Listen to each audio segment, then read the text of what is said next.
Esta noche me pidieron a mí que yo hablara de la neurología vista por un clínico.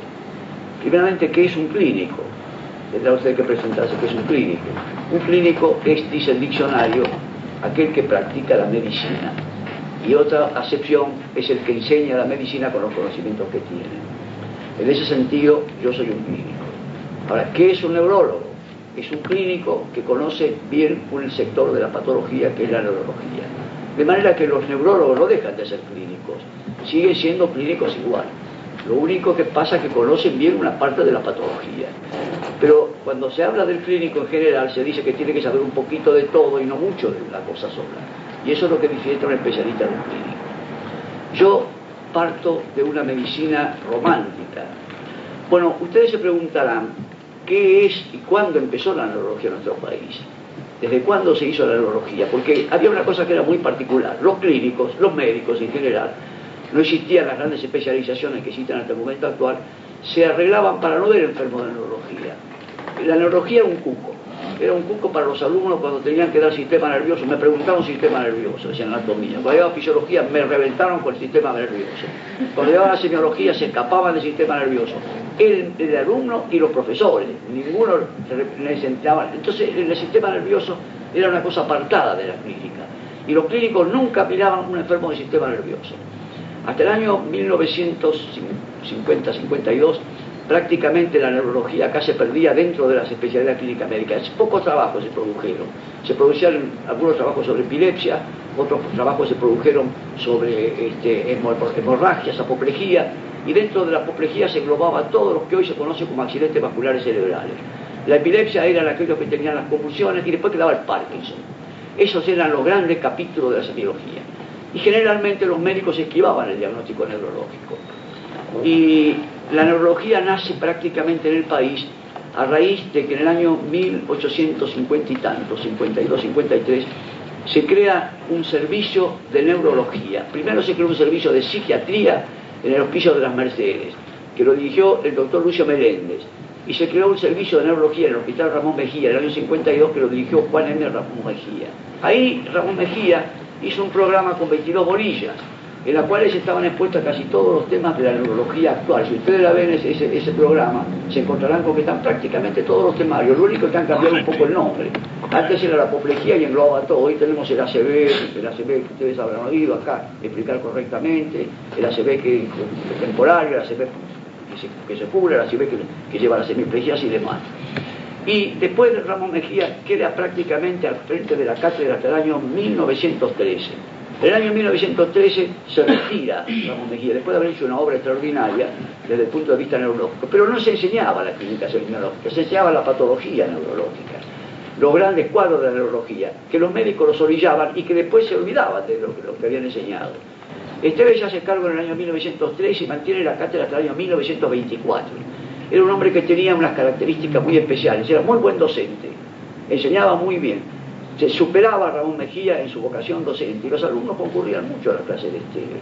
Y Esteves daba clases realmente bien y se había ocupado de algunos temarios especiales, trataba sobre todo de la epilepsia y hizo además el raconto de un enfermo que había sido operado por primera vez de un tumor cerebral. Y ese enfermo del tumor cerebral había sido la primera afección neurológica que se había operado en el país, allá por el año 1912-1913. En el año 1924 se hace cargo de la cátedra el doctor Mariano Ruralde. Mariano Ruralde era un hombre que tenía vocación por la investigación. Él había sido primero profesor de fisiología en el año 1906 y después de estar 2 años ahí se le ocurre pasar a la clínica neurológica y queda como suplente de neurología para acceder a la cátedra cuando se ve Esteves y queda al frente de la cátedra. Este hombre era un médico muy particular, usaba un gorrito blanco, y entonces todos los médicos estaban con un gorrito blanco, un guardapoco largo que le cubría prácticamente los pies, y revisaba todos los enfermos todas las mañanas y tenía 3 hombres muy adeptos a él. El doctor Mariano Cepich, el doctor Ramoso Torromay, el doctor Gotuso, y fue el primero que trajo acá la inquietud anatomoclínica. Pero en ese entonces, Ramón Mejía y Esteves ya habían conseguido traer a un médico alemán, un doctor que fue un hombre que revolucionó prácticamente la anatomía patológica en el país y que fue uno de los que hizo adelantar posiblemente más a la neurología. Este hombre, que fue Jacob, Cristofredo Jacob, era un hombre que vino a los 33 años y que había hecho en Alemania un estudio muy profundo de la patología del sistema nervioso. Y vino acá, traído por Ramón Mejía, que lo instala prácticamente en su cátedra, pero es un hombre que profundizó tanto en la anatomía patológica que después crearon un servicio especial para él en los pisos de las Mercedes. Y allí Cristofredo Jacob disponía de 400, dispuso de 400 cerebros prácticamente para disponer. Y hizo cortes, hizo todo un estudio ontológico y ontológico de la patología. Y fue el primero que empezó a estudiar las localizaciones cerebrales. Hasta entonces la neurología se englobaba dentro de un concepto global. No existía, por ejemplo, la posibilidad de relacionar los síntomas con la patología. Y Cristofredo Jacob fue el primero que enseñó acá con las ampollas y con los cerebros en la mano, que los estudió largamente. Él fue el primero que creó acá el método anatomoclínico. Es decir, él relacionaba la sintomatología con la enfermedad y enseñó a los médicos a no creer que la enfermedad terminaba con la sintomatología, sino que había que buscar la causa que la determinaba. A pesar de lo cual, durante todo ese tiempo la neurología no progresó enormemente. En el año 1932 accede a la cátedra de semiología y clínica propedéutica el doctor Tiburcio Padilla. El doctor Tiburcio Padilla fue un hombre que ya ignorado todavía, pero que revolucionó la enseñanza de la medicina en el país. La enseñanza de la semiología se daba en 2 clases por semana, 2 horas por semana. Y Tiburcio Padilla consiguió del Consejo Directivo de nuestra facultad que la enseñanza de la semiología fuera diaria y total durante toda la semana.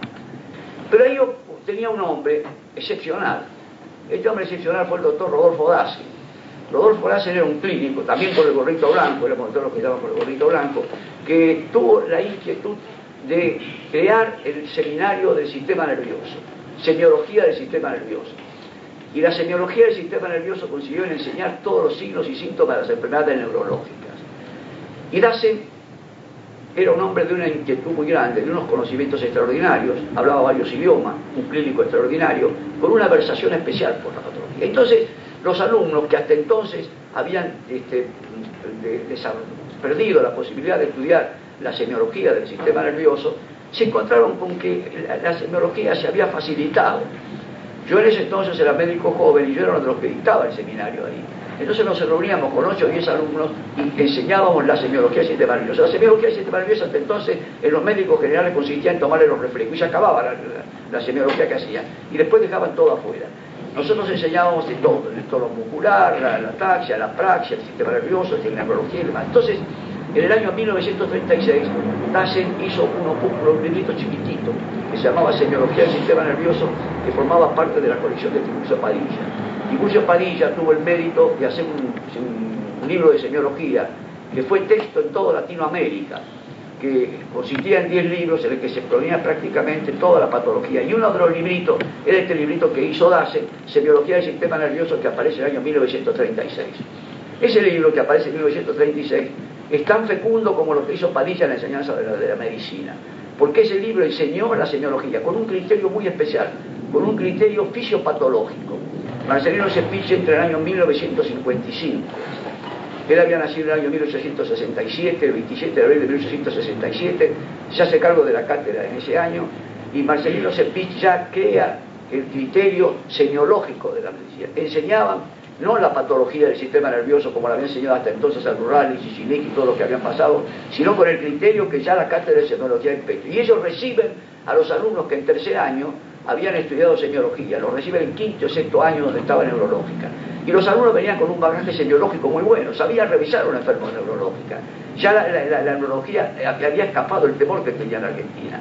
Entonces, cuando lo recibían ellos, se encontraban con alumnos que sabían explorar el sistema nervioso. Entonces él dictaba la patología con la clínica. Hasta el año 1983 sucedieron 4 profesores más. De ellos, los más caracterizados fueron Tomás Insausti, que fue nombrado en el año 1971 y que sigue hasta el año 1977, que fallece después en el año 1979. Insausti era un hombre muy parecido en su manera de enseñar a lo que había enseñado a Lurralde. Enseñaba con el enfermo.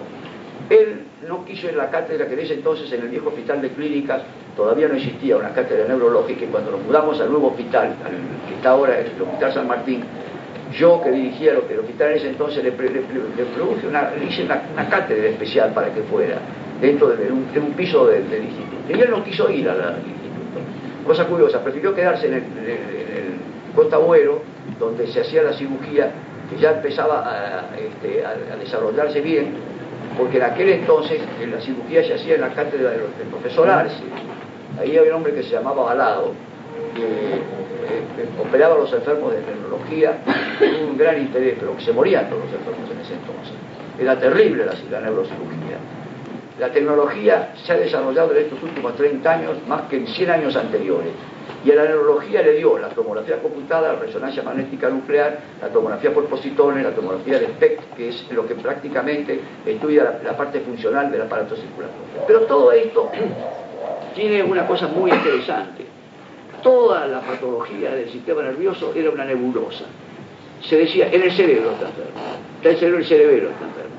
Pero todavía no se había estudiado bien las localizaciones cerebrales, no había una relación hasta que aparece Broca, en el año 1803, 1814, cuando él se da cuenta que la primera manifestación de la fascia ocurre siempre que hay una lesión en el pie de la tercera circunferencia. Aparecen entonces todos los progresos de la histología del sistema nervioso, en el cual algunos hombres de nuestro país mucho aportaron a ello.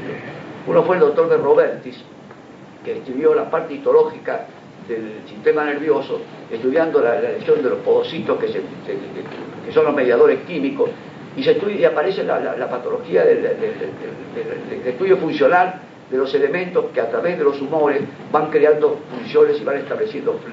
Se estudia bien la característica de las neuronas, se estudia el metabolismo de la neurona, se ve lo que tiene la neurona, los lípidos, los elementos que se forman alrededor de ella, y se empiezan a describir las lesiones patológicas. Entonces nace en este año, alrededor del 90, lo que se llama la década del cerebro. Lo que ha pasado en el mundo es que la gente vive más.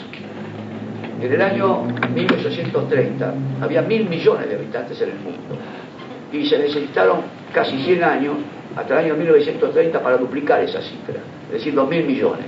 Y del año 1930 al año 1970, en 40 años se vuelve a duplicar, hay 4.000 millones.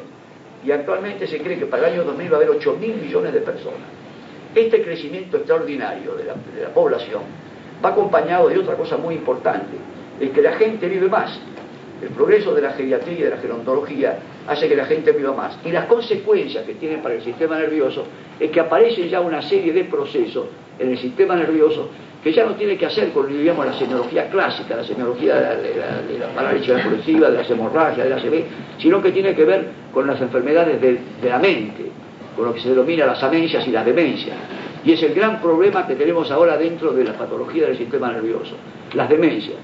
La enfermedad de Alzheimer, que ustedes habrán oído hablar perfectamente bien, ahora está a la orden del día.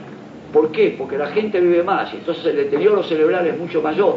Antes la gente se moría antes de tener el deterioro cerebral, se moría por causas que escapaban un poco a la patología del sistema nervioso y quedaban prácticamente en la patología general.